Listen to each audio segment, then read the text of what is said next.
ಒಬ್ಬ ಭಕ್ತರು ಮಂತ್ರಾಲಯಕ್ಕೆ ಬಹಳ ದೂರದಿಂದ ಆಗಮಿಸಿದ್ದಾರೆ. ಅವರು ಬರುವಾಗ ಮಠದ ಭೋಜನದ ಸಮಯ ಎಲ್ಲ ಮುಗಿದಿತ್ತು. ರಾಘವೇಂದ್ರ ಸ್ವಾಮಿಗಳ ಸೇವೆ ಮಾಡಲಿಕ್ಕೆ ಅವರ ಪ್ರಸಾದವನ್ನು ಸ್ವೀಕಾರ ಮಾಡಬೇಕು ಅಂತ ಕಾತರದಿಂದ ಬಂದ ಆ ಭಕ್ತರಿಗೆ ತುಂಬ ಹಸಿವೆಯಿಂದ ಬಳಲಿದ್ದಾರೆ. ಎಷ್ಟು ಕೇಳಿದ್ರು ಎಲ್ಲೂ ಕೂಡ ಸಮಯ ಮೀರಿದ್ರಿಂದ ಅವರಿಗೆ ಊಟದ ವ್ಯವಸ್ಥೆ ಒದಗಿ ಬರಲಿಲ್ಲ. ತುಂಗಾ ನದಿಗೆ ಹೋಗಿ ಸ್ನಾನ ಮಾಡಿಕೊಂಡು ಬಂದು ವಿಚಾರ ಮಾಡೋಣ ಅಂತ ಹೇಳಿ ತುಂಗಾ ನದಿಯ ಸ್ನಾನಕ್ಕೆ ಹೋಗಿ ಇಷ್ಟು ನದಿ ಜಲವನ್ನೇ ಪಾನ ಮಾಡಿ ಹಸುವೆಯನ್ನು ಇಂಗಿಸಿಕೊಳ್ಳೋಣ ಅಂತ ನದಿ ತೀರಕ್ಕೆ ಹೋಗಿದ್ದಾರೆ. ನದಿಯಲ್ಲಿ ಸ್ನಾನ ಮಾಡಿದ್ದಾರೆ. ಸ್ನಾನ ಮಾಡಿ ಶುಚಿಯಾಗಿ ಆನ್ಹಿಕ ಮುಗಿಸಿ ಬೊಗಸೆ ತುಂಬಾ ನೀರು ಕುಡಿಲಿಕ್ಕೆ ಅಂತ ಹೋದಾಗ ಆಚಾರ್ಯ ಅಂತ ಯಾರೋ ಕರೆದ ಹಾಗಾಯ್ತು. ತಲೆ ತಿರುಗಿ ನೋಡಿದ್ರೆ ಯಾರೋ ಒಬ್ಬರು ಬಂದು, ಅಲ್ಲಿಂದ ನಾನು ನಿಮ್ಮನ್ನ ಕೂಗ್ತಾ ಇದ್ದೇನೆ, ಯಾಕೆ ನೀವು ನಿಂತ್ಕೊಳ್ಳಿ, ಇಲ್ಲಿ ತನಕ ಬಂದ್ಬಿಟ್ರಿ, ಏನ್ ಸಮಾಚಾರ ಅಂತ ಕೇಳಿದ್ರು. ಅಲ್ಲ, ಅಲ್ಲಿ ನಿಮ್ಗೆ ಹಸಿವೆ ಆಗಿದೆ, ಊಟ ಆಗಿಲ್ಲ ಅಂತ ಹೇಳಿ ಅನ್ನ ಕಳಿಸಿದ್ದಾರೆ, ಅದನ್ನ ನೀವು ತಗೊಳ್ಳಿ ಅಂತ ನಾನು ಅಲ್ಲಿಂದ ಕೂಗಿಕೊಂಡು ಬರ್ತಾ ಇದ್ದೇನೆ, ನೀವು ತಿರುಗಿ ನೋಡದೆ ಇಷ್ಟು ದೂರ ಬಂದ್ಬಿಟ್ಟಿದ್ದೀರಿ, ತಗೊಳ್ಳಿ ಅಂತ ಹೇಳಿ ಒಂದು ಬಾಳೆ ಎಲೆ, ತಟ್ಟೆಯ ಮೇಲೆ ಬಾಳೆ ಎಲೆ ಹಾಸಿ ಅಲ್ಲಿ ಎಲ್ಲ ರೀತಿಯ ಅಡಿಗೆಯನ್ನು ಬಡಿಸಿದ್ದನ್ನು ತಂದು ಕೊಟ್ಟಿದ್ದಾರೆ.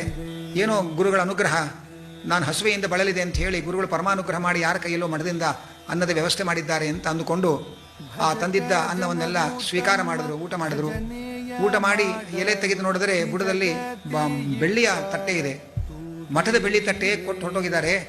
ಅದನ್ನು ವಾಪಸ್ ಹೋಗಿ ತಲುಪಿಸಬೇಕು ಅಂತ ಹೇಳಿ ಗಾಬರಿಯಿಂದ ನದಿ ತೀರದಿಂದ ಓಡಿಕೊಂಡು ಬಂದು ಮಠದ ಸಿಬ್ಬಂದಿಗಳಲ್ಲಿ ಹೇಳಿದ್ದಾರೆ, ನೋಡಿ ಹೀಗೆ ಒಬ್ಬರು ಆಚಾರ್ಯರು ಬಂದು ನನಗೆ ಈ ತಟ್ಟೆಯಲ್ಲಿ ಊಟ ಕೊಟ್ಟರು, ನದಿ ತೀರಕ್ಕೆ ಬಂದು ತುಂಬಾ ಹಸಿವೆಯಿಂದ ಬಳಲಿದ್ದೆ, ಊಟ ಮಾಡಿದೆ, ನೋಡಿದ್ರೆ ಅದು ಬೆಳ್ಳಿ ತಟ್ಟೆ ಕೊಟ್ಟುಬಿಟ್ಟಿದ್ದಾರೆ, ಮಠದ ತಟ್ಟೆ ವಾಪಸ್ ಕೊಡೋಣ ಅಂತ ಬಂದೆ.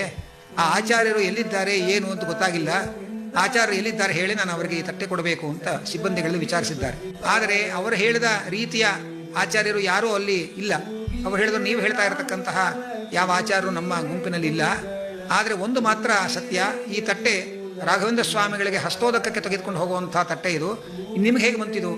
ನಾವು ನೈವೇದ್ಯವಾಗಿ ಈ ತಟ್ಟೆಯನ್ನು ಸ್ವಚ್ಛ ಮಾಡಿ ಒಳಗೆ ತೆಗೆದಿಟ್ಟಿದ್ದೇವೆ ಅಂತ ಹೇಳಿ ಒಳಗೆ ಹೋಗಿ ತೆಗೆದು ನೋಡ್ತಾರೆ. ಒಳಗೆ ಹಸ್ತೋದಕದ ತಟ್ಟೆ ಇರಲಿಲ್ಲ. ನಾವೆಲ್ಲ ರಾಯರ ನೈವೇದ್ಯವಾಗಿ ಅದನ್ನೆಲ್ಲ ಸ್ವಚ್ಛ ಮಾಡಿ ತಟ್ಟೆಯನ್ನು ಒಳಗಿಟ್ಟಿದ್ದೇವೆ, ನಿಮಗೆ ಈ ತಟ್ಟೆ ನಿಮ್ಮ ಕೈಗೆ ಒಬ್ಬ ಆಚಾರ್ಯರು ತಂದು ಕೊಟ್ಟಿದ್ದಾರೆ ಅಂತಂದ್ರೆ ಮಹಾಪುಣ್ಯವಂತರು ನೀವು.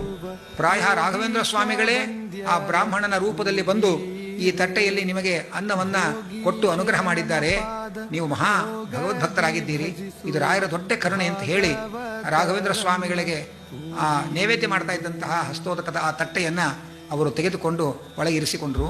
ಹಸಿದವರಿಗೆ ಅನ್ನ, ಜ್ಞಾನದ ಹಸುವೆಯಿಂದ ಬಂದವರಿಗೆ ಶಾಸ್ತ್ರಜ್ಞಾನದ ಲಾಭ, ನಾನಾ ತರಹದ ಸಾಂಸಾರಿಕ ರಗಳೆಗಳಿಂದ ನೊಂದು ಬೆಂದು ಬಳಲಿ ಬಂದವರಿಗೆ ಆ ಸಾಂಸಾರಿಕವಾದ ನೆಮ್ಮದಿ ಶಾಂತಿಯನ್ನು ಕೊಡ್ತಕ್ಕಂತಹ ಮಹಾ ಕರುಣಾಳುಗಳು ರಾಘವೇಂದ್ರ ಸ್ವಾಮಿಗಳು. ಭಜಕ ಜನರು ತಮ್ಮ ಭಜನೆಯ ಮಾಡಲು ನಿಜಗತಿ ಇಪ್ಪರ ತೂಗೀರೆ, ನಿಜ ಗುರು ಜಗನ್ನಾಥ ವಿಠಲನ ಪಾದ ಭಜನೆಯ ಮಾಳ್ಪಾರ ತೂಗೀರೆ.